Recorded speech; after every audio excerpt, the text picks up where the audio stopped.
본이 되라라고 하는 제목으로 말씀을 나누고요. 이 말씀을 이제 기초로 해가지고 같이 몇 가지 기도를 하는 것으로 오늘 기도회를 이어가도록 하겠습니다. 제가 안식월 2달을 마치고 처음 강대상에 섰습니다. 그런데 이 2달 쉬었다고 왜인지 여기가 대단히 낯설게 느껴집니다. 그리고 제가 갈 때까지만 해도 우리 성도님들이 좀 앉아 계셨는데요. 오늘은 아주 이제 적은 수의 우리 교육자들과 우리 반주자만 딱히 있는 상황에서 말씀을 전하게 되었습니다. 제가 안식월을 가가지고요 한 달 정도는 책도 읽지 말고 정말 하나님과 나 사이의 관계만 좀 생각하자라고 하면서 사람을 만나는 것도 거의 만나지 않고요 혼자서 보내는 시간들을 많이 가졌습니다. 하루 종일 한마디도 안 한 것 같은 그런 날도 있을 만큼 말을 좀 쉬었어요. 그랬더니 다시 말을 하려고 하니까 대단히 쑥스럽고 발음도 잘 안 나오는 발음도 있는 것 같고 말을 좀 틀리기도 하는 것 같습니다. 여러분 양해해 주시고 오늘 말씀 같이 들어주시면 감사하겠습니다. 가장 먼저 오늘 이렇게 여러분에게 강의안도 좀 드렸는데요. 한 4가지 정도의 질문이 있고 이 질문에 답하는 방식으로 메시지를 정리하려고 합니다. 가장 먼저 나오는 질문은요. 목자를 할 수 있는 사람은 누구인가? 우리가 누구인가? 섬김을 할 수 있는 사람이 누구인가? 라고 하는 질문입니다. 1절은 이렇게 말합니다. 너희 중 장로들에게 권하노니 나는 함께 장로된 자요 그리스도의 고난의 증인이요 나타날 영광에 참여할 자니라 라고 말하고 있습니다. 여기 보면 베드로가요 이 편지를 쓰면서 고린 이 지역에 있는 교회에게 이 편지를 쓰는데 이 교회 공동체 안에 있는 장로들에게 나와 함께 장로가 되어 그 교회를 섬기는 자들에게 편지한다라고 하는 말로 지금 5장이 시작되고 있습니다. 자, 교회를 섬기는 자, 특별히 장로가 되어 섬기는 자라고 이야기하니까 우리가 생각하기를 교회의 연차가 아주 많고 공헌도 많이 하고 믿음도 아주 깊은 나이가 많은 어른을 떠올립니다. 우리 대부분이 알고 있는 장로가 그렇기 때문이죠. 그러나 그 당시 초대교회 상황을 살펴보고 생각을 해보면요 교회 안에 연륜이 길다라고 하는 사람을 찾기 어려운 때였습니다. 당장의 데살로니가 교회 같은 경우에는 바울이 복음을 3주 또는 몇 개월 전한 다음에 세워진 교회였고요. 그런 교회에도 그런 교회를 섬길 장로, 감독이 필요했기 때문에 아마 감독과 장로가 있었을 것입니다. 그렇게 보면은요 몇 개월 동안 신앙생활한 그런 장로도 있을 수 있었던 시대가 바로 이 시대라는 거죠. 교회를 섬기라고 세워진 사람이 여기에 있는 장로였다는 것입니다. 자, 그런데요. 이 기준을 가지고 오늘 우리를 좀 돌아보면은요. 그리스도의 고난의 증인, 예수가 나를 위하여 십자가에 달려 죽었습니다. 이것을 고백하는 사람. 그리고 함께 나타날 영광을 누릴 사람이라고 할 때 정말 하나님께서 우리 가운데 주실 영원한 천국과 영원한 생명을 누릴 사람이라고 하는 이 2가지 기준으로 보면은요 오늘 예수를 주와 구원자로 고백하는 모든 성도들도 다 여기 이 편지를 읽어야 될 사람이 되는 것이죠. 교회 안에 있는 여러 가지 섬김을 감당하는 사람들이 이 이야기를 읽어야 합니다. 그리고 교회 안에서 참된 신앙을 가지고 예수를 주라 고백하고 그분이 나를 위하여 십자가에서 고난을 당하셨다라고 하는 것을 증언할 수 있는 모든 사람들, 그리고 내가 영원한 생명을 소유하고 있다라고 하는 것에 대하여 소망하는 사람들은 다 이 편지의 대상이 되는 것입니다. 그렇다면 여러분 여기에 나와 있는 이 장로의 자리에 우리 한 사람 한 사람을 넣어볼 수 있다는 거지요. 그렇다면 그런 목자에게, 그런 장로에게, 그런 섬김이들과 우리들에게 과연 이 베드로는 하나님의 말씀을 통해서 무엇을 명령하고 있는 걸까요? 2절을 보면은요, 너희 중에 있는 하나님의 양무리를 치라라고 말하고 있습니다. 여기 나와 있는 양무리를 치다라고 하는 이 표현은 양떼를 돌봐라, 양떼를 먹여라라고 하는 말로도 번역할 수 있죠. 그러니까 너희 중에 있는 하나님의 양떼를 돌보는 일이 우리에게 맡겨진 일인 것입니다. 목회자만 이 일을 하는 게 아니고요, 교회에 세워진 특별한 직분자들만 이 일을 하는 것이 아니라 예수 그리스도의 고난의 증인과 하나님께서 우리 가운데 주실 영원한 나라에 대한 소망이 있는 모든 사람들은 너희 가운데 있는 하나님의 양떼를 돌보는 일을 해야 한다는 것이죠.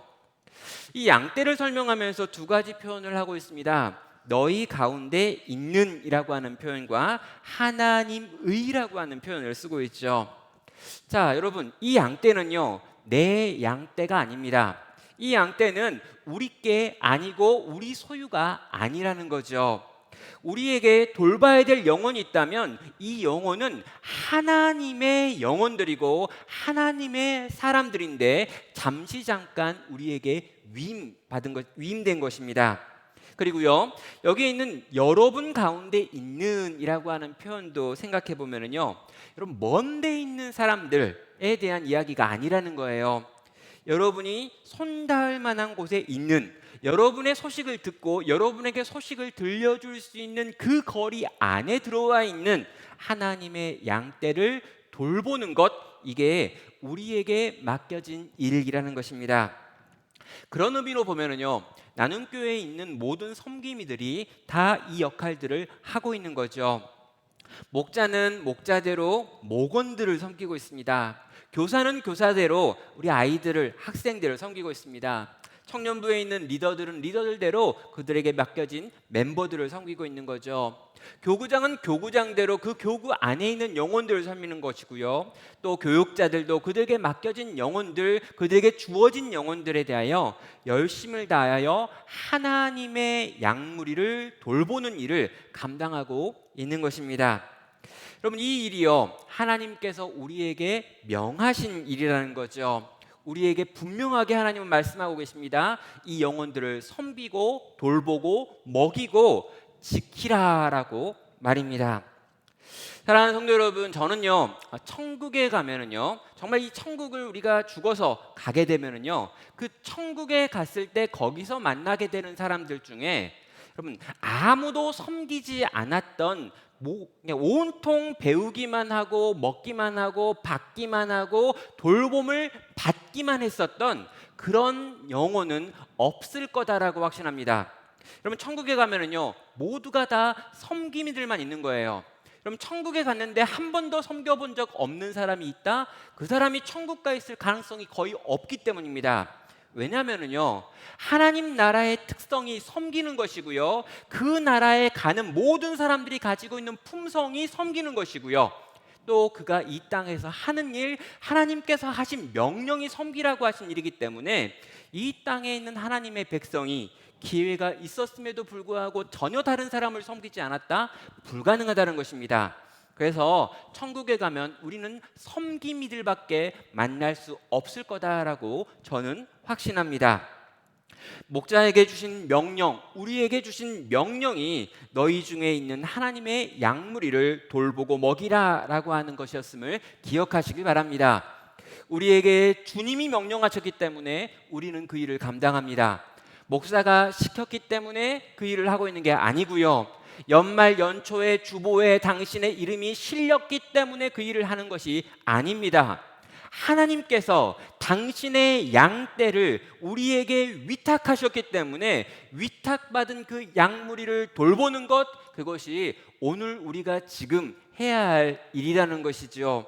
온 세계에 있는 모든 양을 돌보라고 한 게 아닙니다. 우리의 눈에 보이고 우리가 손뻗으면 닿을 만한 거리에 있는 바로 그 영혼, 그 영혼을 위하여 섬김의 삶을 살아가는 것, 이것이 교회와 성도의 삶의 방식이어야 한다라고 지금 도전하고 있는 것이죠. 자, 그렇다면 이제 세 번째 질문인데요, 이 양떼를 돌보는 우리는 어떤 태도로 이 일을 수행해야 하는가라고 질문해 볼 수 있습니다. 2절부터 3절까지 나와 있는 말씀인데요, 너희 중에 있는 하나님의 양무리를 치되 억지로 하지 말고 하나님의 뜻을 따라 자원함으로 하며 더러운 이득을 위하여 하지 말고 기꺼이 하며 맡은 자들에게 주장하는 자세를 하지 말고 양무리의 본이 되라라고 말하고 있습니다. 여기 보면 6가지로 우리가 이 목자로서, 이 돌보는 사람으로서, 섬김으로서 가져야 될 태도를 설명하고 있습니다. 3가지는 아니다라고 하는 말이 붙어 있고요. 나머지 또 3가지에는 그렇게 해야 한다라고 하는 말이 나오면서 하지 않을 것과 해야 할 것으로 지금 반복해서 3번 나오고 총 6번 나오는 거죠. 억지로 하지 말라라고 이야기하며 하나님의 뜻을 따라 자원하여 하라라고 말합니다. 더러운 이익을 위하여 하지 말고 기쁜 마음으로 해야 한다라고 말하죠. 맡은 사람들을 지배하려고 하지 말고 양떼의 모범을 보이는 방식으로 그들을 섬겨라라고 가르치고 있습니다. 여러분, 그 당시에 이 영혼을 섬기는 일은 대단히 어려운 일이었습니다. 여러분, 특별히 감독이 돼가지고 장로가 돼가지고 교회를 돌보는 일은 실제로 교인들을 돌보는 일도 쉽지 않지만 핍박을 당할 가능성이 굉장히 많았고 박해의 대상이 되어 가장 먼저 순교할 가능성이 높았던 시대입니다. 그런 시대에도요, 장로가 되는 사람들, 교회의 이끄미와 섬기미가 되는 사람들 가운데 잘못된 동기를 가지고 이 일을 하는 사람들이 있더라는 거죠. 어떤 사람들입니까? 억지로 하는 사람들입니다. 뭔가 끌려가는 것처럼 하는 사람들이 그 당시에도 있었다는 거죠. 근데 이렇게 말하니까 우리 가운데도 있을 것 같아서 굉장히 두려운 마음이 듭니다. 하나님의 뜻을 따라 자원하는 마음이 아니라 끌려가는 마음으로 하는 사람이 그때도 있었고 어쩌면 지금도 있을 겁니다. 또 더러운 이익을 위하여 하지 말고 라는 표현이 있는데요, 그 당시에는 여기 있는 이 장로라고 하는 직책이 다른 여러 가지 일들을 하지 못하고 그 교회만 돌보고 영혼만 돌보다 보니까 교회에서 어느 정도의 수입을 제공하는 일이 되기도 했었습니다. 그래서 그 이익 때문에 장로가 되는 사람도 있었다는 거죠. 그러면 안 되고 기뻐하는 마음으로, 즐거워하는 마음으로 이 일을 해야 한다라고 가르칩니다. 또 어떤 사람들은요, 자기에게 맡겨진 사람들을 지배하려는 이 권력욕, 지배욕 때문에 장로가 되고 섬기미가 되려고 했었는데 그렇게 해서도 안 된다라고 말하면서 양무리의 모범이 되라라고 가르치고 있습니다. 사랑하는 성도 여러분, 우리가 누군가를 섬기는 사람이 된다라고 할 때 이 섬기는 일을 하고 있고 하지 않고만큼이나 중요한 건 내가 그 섬김을 할 때 어떤 마음과 태도로 하고 있느냐라고 하는 것을 우리 주님이 지금 묻고 있는 것이죠. 여러분, 정말 하나님의 뜻을 따라 자원하여 하고 있습니까? 정말 이익 때문이 아니라 기뻐하는 마음으로 이 일을 하고 있습니까? 또 맡은 사람들을 지배하려고 하는 것이 아니라 그들에게 본을 보여주는 방식으로 이 섬김을 하고 계시고 하려고 하십니까?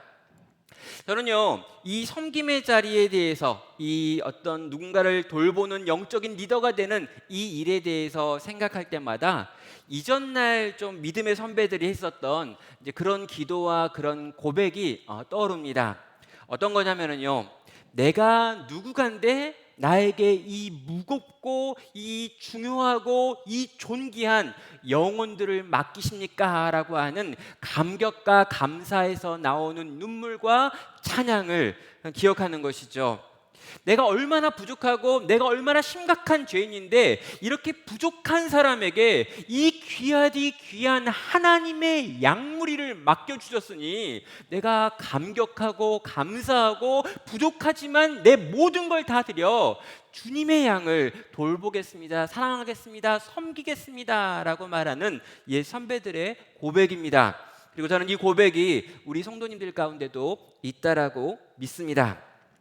특별히 이 6가지 이 태도에 대해서 나와 있는데요, 이 모든 태도들을 종합하면은요 양무리의 본이 되라라고 하는 말로 요약할 수 있겠습니다.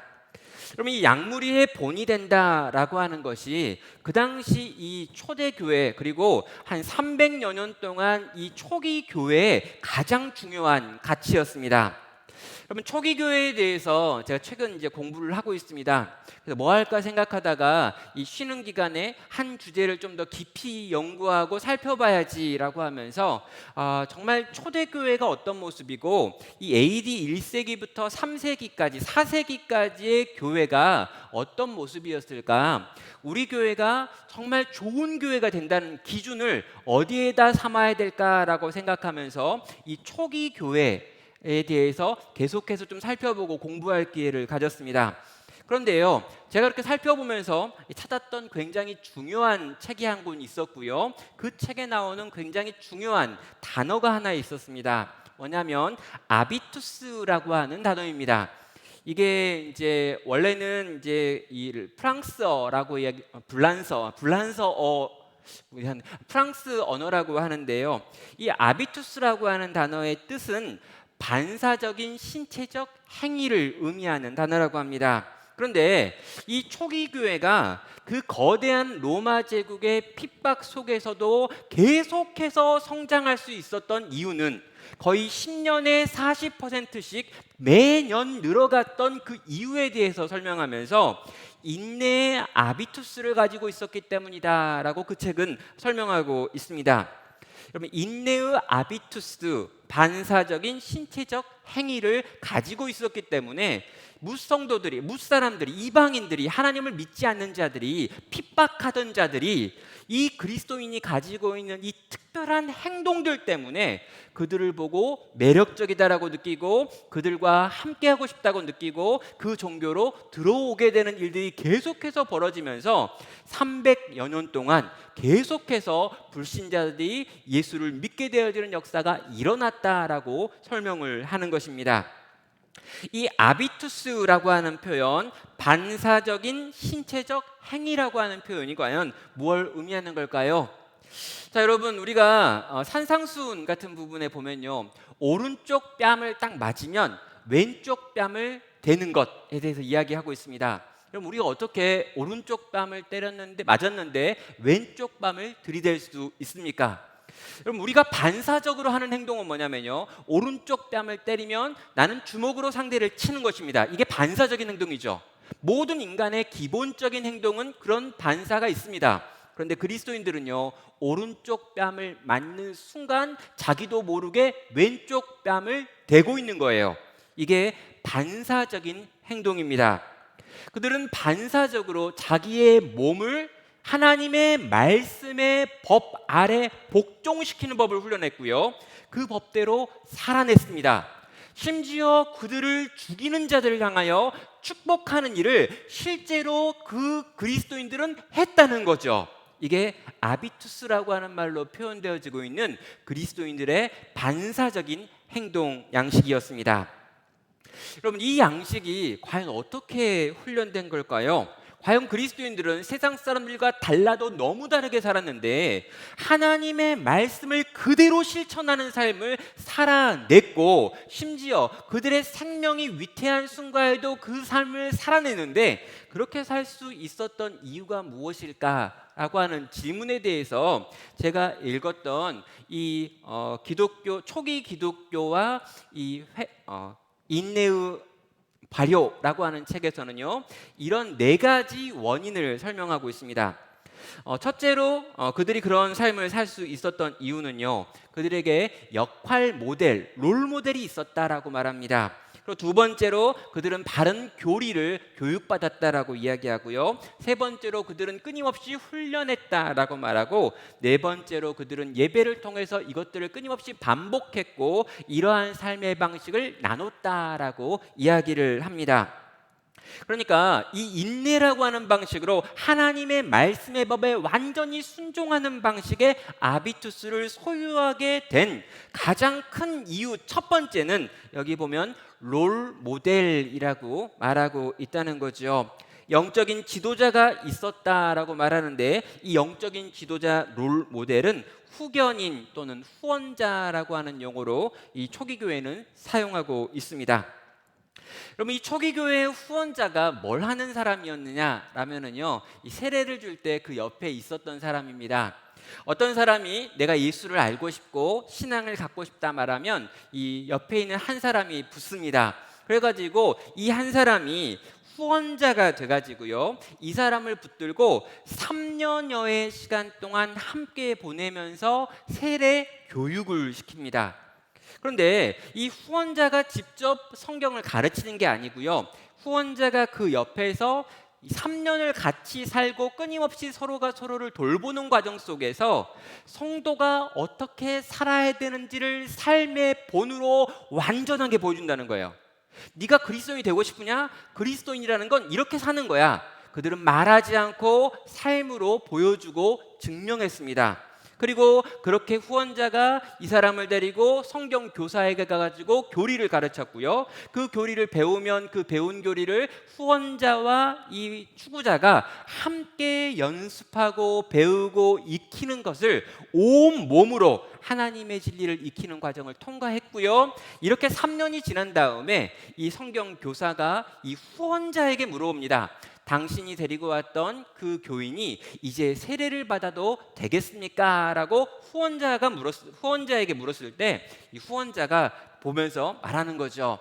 내가 3년 동안 열심히 이 영혼을 보고 이 영혼과 함께 있었는데 이제는 그리스도인의 합당한 삶을 살 수 있는 자입니다. 살아가고 있습니다. 라고 말할 때 세례를 주고 성도의 일원으로 받아들였다는 것입니다.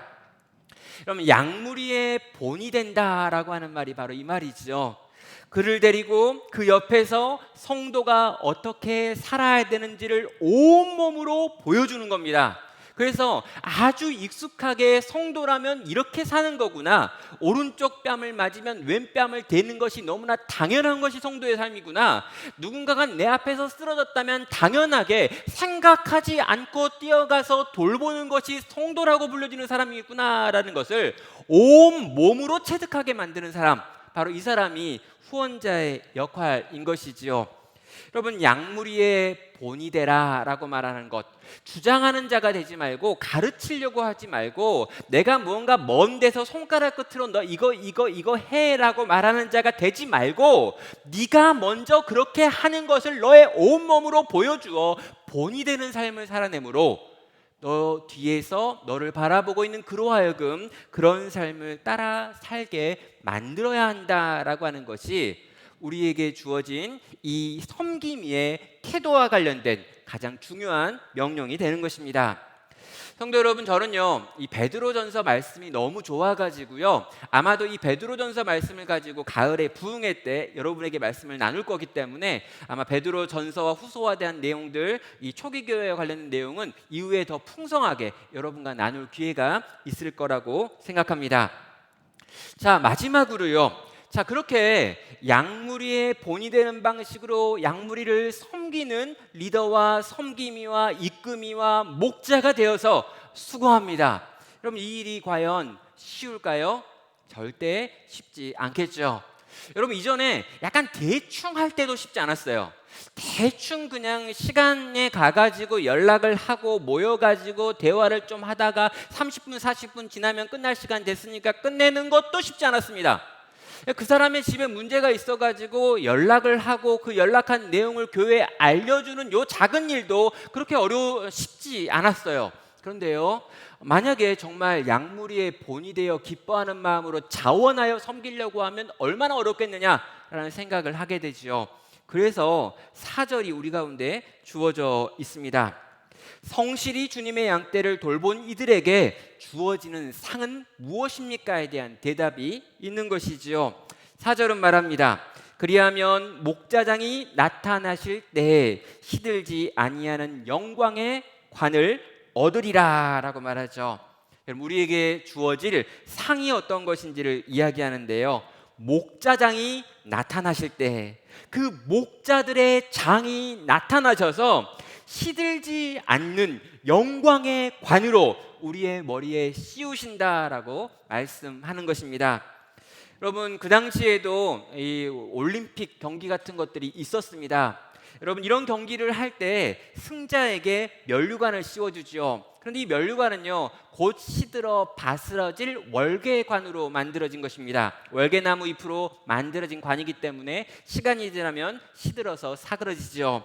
그런데 절대로 시들지 않는 무언가로 만든 영광으로 가득한 관으로 이렇게 누군가의 영혼을 위하여 수고하고 섬긴 이들의 머리에 씌워서 그와 함께 영원토록 그 영광을 누리게 만드시겠다라고 목자장이 말씀하고 있는 것입니다. 여러분 4절 시작할 때 앞에 있는 표현 중요합니다. 그리하면입니다. 그렇게 네가 누군가를 섬겼으면이에요. 여러분 그리하면입니다. 안 하면 관도 없습니다. 안 하면 면류관도 없습니다. 안 하면 영광의 면류관을 쓰지 못합니다. 그래서 우리는요, 힘들어도 어려워도 이 목자장이 나타나실 때 우리에게 씌워줄 이 관을 소망하며 오늘 우리에게 주어져 있는 영혼들을 또다시 한번 섬겨보기로 결단하는 것입니다. 그럼 목자장이요, 금방 올 겁니다. 수고하고 애쓰는 모든 수고하는 목자님들에게 목자장이 올 거고요, 모든 섬김이들에게 목자장이신 우리 주님이 오실 것입니다. 그때 그 주님 앞에서 내가 섬기고 있는 그 영혼들만이 내가 보여드릴 상의 근거가 된다는 걸 기억하시며 오늘 또 이 섬김의 자리로 계속해서 나아가시고 이 섬김의 태도를 점검하시고 바른 섬김을 할 수 있는 본이 될 수 있는 능력과 힘을 달라 구하시는 우리 나눔교회 모든 섬김이들 되시기를 주님의 이름으로 축원합니다. 이 시간 우리 몇 가지로 같이 기도하기 전에요, 한번 좀 찬양하고 또 기도하는 시간 갖도록 하겠습니다. 우리에겐 소망이 하나 있네, 이 찬양을 좀 하시면서 정말 주님의 교회 안에서 내가 이런 것들을 소망합니다, 기대합니다, 나를 사용하시고 우리를 써주십시오 라고 함께 하나님께 찬양으로 나아가겠습니다.